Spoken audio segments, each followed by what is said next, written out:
Un entretien sur la vie de la nation, c'est le thème que propose Tout savoir en 45 minutes. Nous recevons sur son plateau M. Jean-Félix Debatello, ancien ministre, premier vice-président du PAT.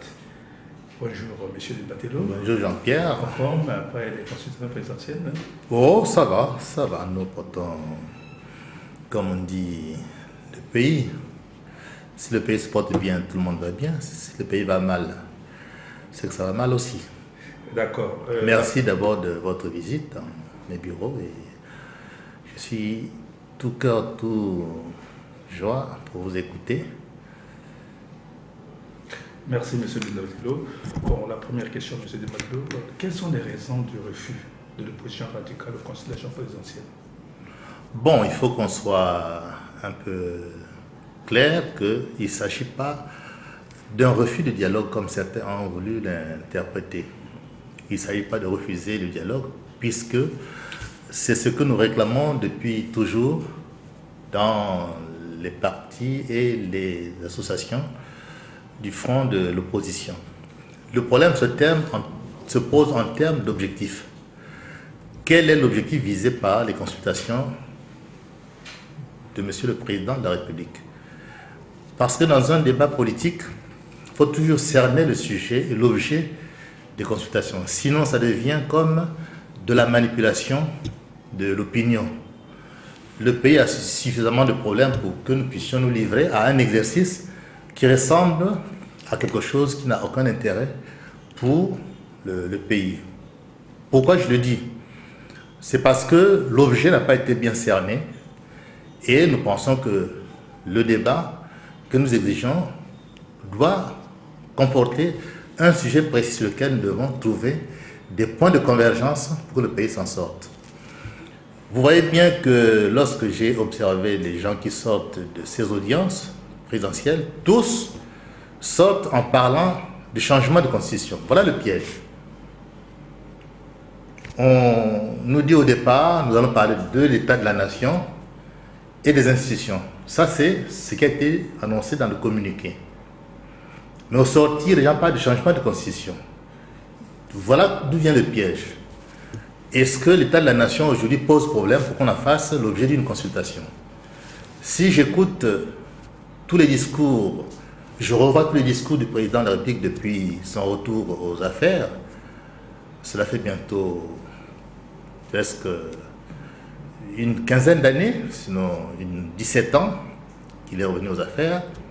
Tous ces discours devant le Parlement, réunis en congrès, font état du bon fonctionnement de la nation, du bon fonctionnement des institutions. Ce qui fait que, selon le pouvoir, tout fonctionne bien, tout marche bien. L'Assemblée, le gouvernement, la présidente de la République, les institutions judiciaires, tout fonctionne. Mais alors, d'où vient le problème? D'où vient le problème qu'on puisse consulter les forces vives s'il n'y a pas anguille sous roche? Et je vous dis très franchement, quelle anguille sous roche? Le vrai problème aujourd'hui, qu'on élude, qu'on ne veut pas poser, c'est que la Constitution actuelle pose un problème clair. Les deux mandats du président de la République ne sont pas révisables. Donc, nous sommes dans une situation où, en 2016, l'alternance politique est au rendez-vous. C'est-à-dire, en 2016, le président Sassou devra cesser ses activités et nous devons assister à l'élection d'un nouveau président de la République.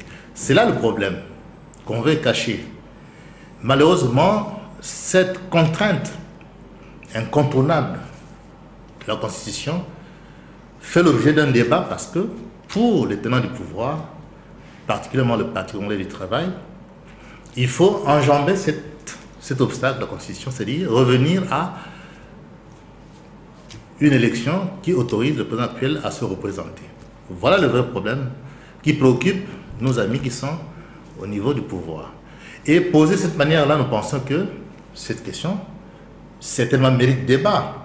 Il faut le poser clairement, au lieu d'aller vers des contours ou parler de l'état de la nation, des institutions qui ne posent pas problème aujourd'hui. Nous pensons que s'il y a un problème dans la Constitution, on peut le régler par la procédure de révision. La révision pose les conditions pour revoir ce qui ne marche pas dans la Constitution.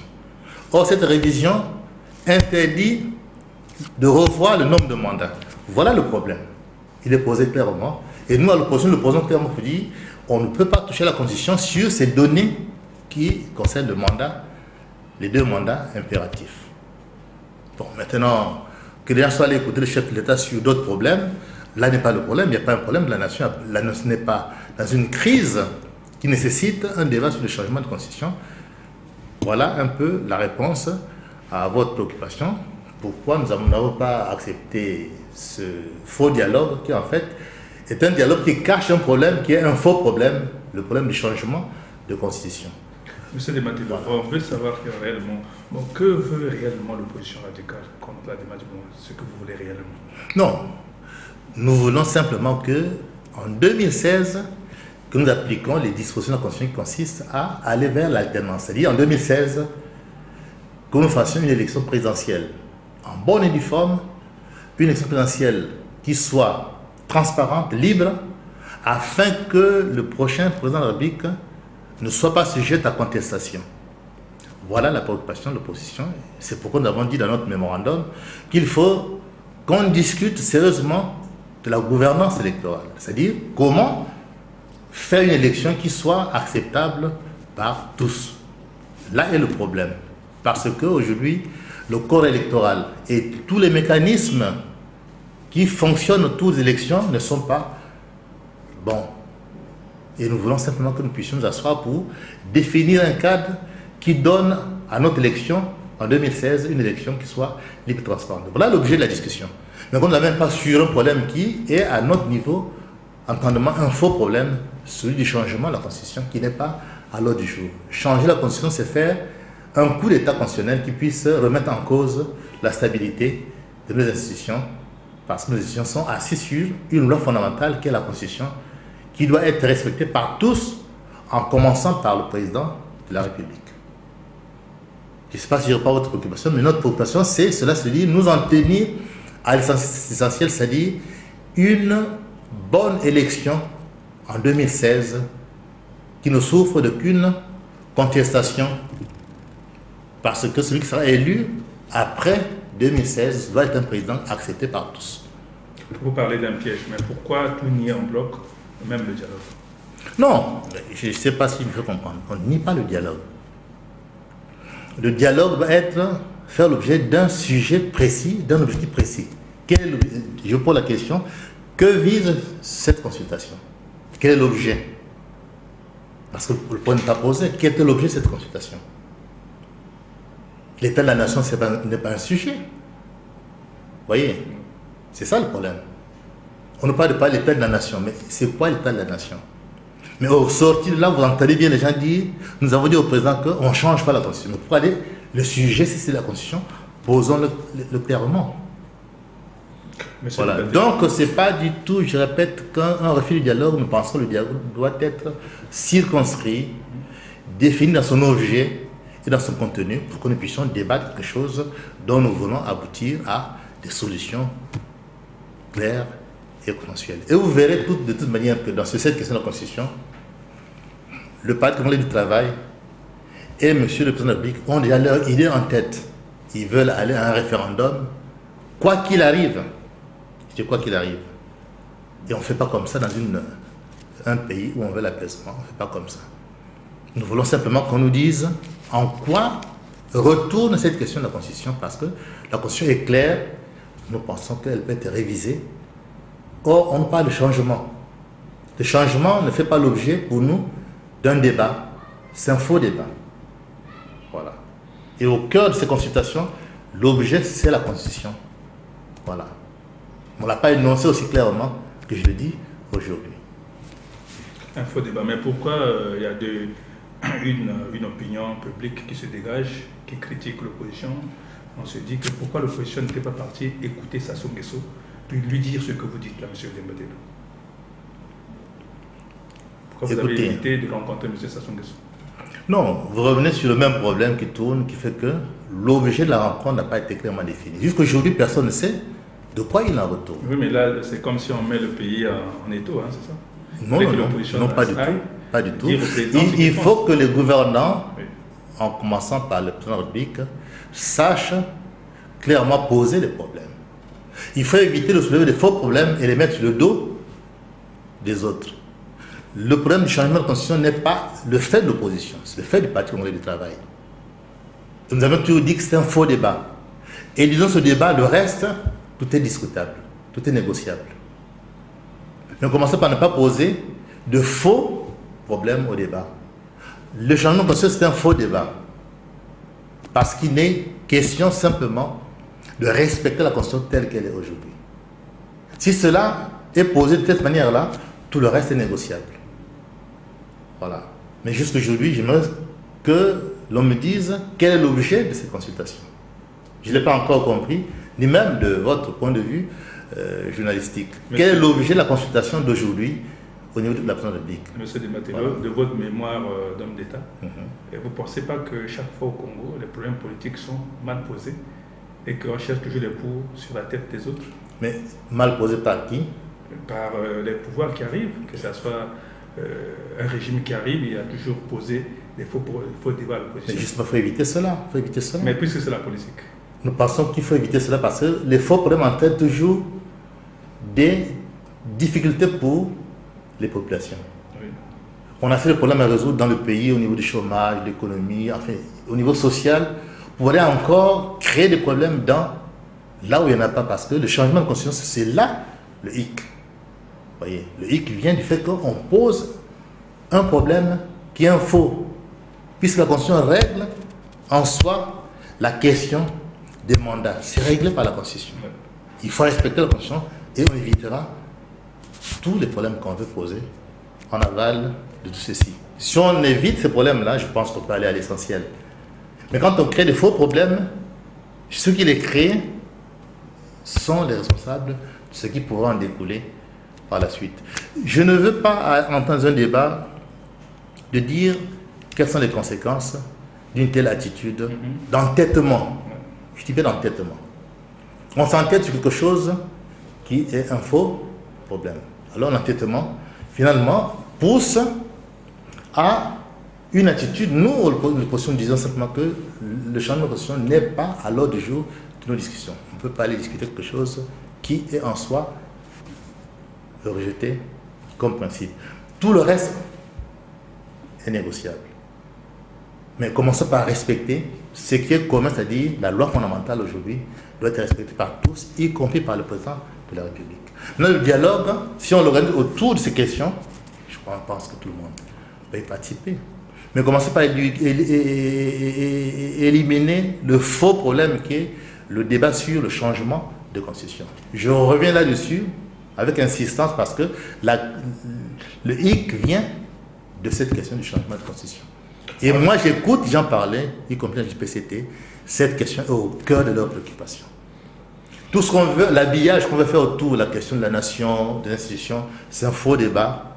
On veut l'habiller, mais le vrai problème, c'est le changement. On veut changer la constitution pour permettre au président Sassou d'avoir un troisième mandat. C'est ça. Vous me posez la question 1000 fois, je répéterai 1000 fois la même chose, que la clé du problème aujourd'hui, c'est que le président Sassou n'a plus droit à un troisième mandat. Et ça pose problème au Parti congolais du travail, qui a même perdu beaucoup de ses alliés, la majorité, qui ont quitté le navire pour cette position-là. On peut citer beaucoup de partis qui sont dans la mouvance, qui ne sont pas d'accord sur cette question. Donc, qui veut diviser le pays? C'est ceux qui s'arc-boutent au changement de constitution. Et nous leur demandons simplement de pouvoir sortir de cet entêtement-là pour enfin revenir pied sur terre sur les questions qui nous préoccupent tous, à savoir la gouvernance électorale. Monsieur Desbatelos, on revient à vous. Démocratie occidentale, démocratie africaine. Est-ce qu'il y a un paradoxe? Non. Les lois de la démocratie sont universelles. La démocratie, elle est universelle. J'avais défini une fois avec vous, je crois, dans une de mes émissions, que la démocratie repose sur deux principes. Le principe d'un homme, une voix, c'est-à-dire le peuple, par le vote, donne le pouvoir à celui qui juge apte à l'assumer, par le vote. Donc un vote libre et transparent. C'est le premier principe. Un homme, une voix. Donc, le souverain primaire est le peuple qui donne le pouvoir par le vote. Deuxième principe, c'est le règne du droit. C'est-à-dire, la société dans laquelle nous vivons est assise sur les principes juridiques dont la loi fondamentale est la Constitution. Quand on respecte le droit, on respecte la loi, on est un républicain, un démocrate. Donc, ces deux principes, le souverain primaire qui est le peuple et le respect du principe du droit. Quand on respecte ces deux principes, on est démocrate.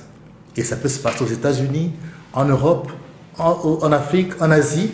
Le principe de la démocratie, sont ces deux principes-là. Le respect du peuple qui vote ses dirigeants et le respect du droit, c'est-à-dire la loi doit être respectée par tous. La loi est au-dessus, y compris du président de la République, qui est le premier à le respecter, parce que c'est lui qui est le garant du respect de la loi. Voilà. Donc la démocratie n'est pas ni occidentale, ni asiatique, ni africaine. La démocratie, elle est un principe de droit universel. Et pourquoi en Afrique ça pose beaucoup de problèmes? Mais c'est parce que les gens ne sont pas des démocrates. Comment ça va être démocrate pour combattre la démocratie? Mais ceux qui nous gouvernent aujourd'hui ne sont pas des démocrates. Je suis désolé. Le Parti congolais du travail n'est pas un parti démocratique parce que je pense que depuis qu'ils sont venus au pouvoir, ils ne font que fausser les règles du droit. La preuve, le changement de constitution, c'est une forme de violation de la loi. La Constitution interdit 2 mandats. Eux, ils veulent enjamber. Pourquoi? Au nom de quoi? Monsieur Debatelo, il y a le président Chirac qui disait une fois que la démocratie en Afrique, c'est un luxe. Oui, mais Chirac, aujourd'hui, Est-ce que ce n'est pas tous ces problèmes-là qu'il avait vu avant? Non. Je pense que en Afrique, les pays qui respectent les droits avancent. L'Afrique du Sud, il y a combien d'alternance? Ils avancent. Le Ghana, sans combien d'alternance? Il n'y a pas de crise au Ghana. Le Sénégal, il y a combien d'alternance? Vous voyez? Donc l'Afrique a déjà des pays qui fonctionnent sur la base démocratique. Mais ceux qui s'accrochent à la dictature vont rester en arrière. C'est ça. Donc l'Afrique n'est pas aujourd'hui le pays où règne. Non, en Afrique, il y a des pays démocratiques qui fonctionnent. J'ai cité des noms. J'ai cité des pays, le Sénégal, le Ghana, l'Afrique du Sud, la Tanzanie, la Namibie, le Mozambique. L'alternance fonctionne dans ces pays-là. Ils sont en paix. Ils se développent. Vous voulez penser que lorsqu'un président a été 32 ans comme le nôtre, puisse rester éternel. Jamais un pays où le président reste éternel n'a fonctionné. Vous voyez, dans le monde entier, partout, les pays sont accrochés au pouvoir. Ces pays ont sombré dans une espèce de crise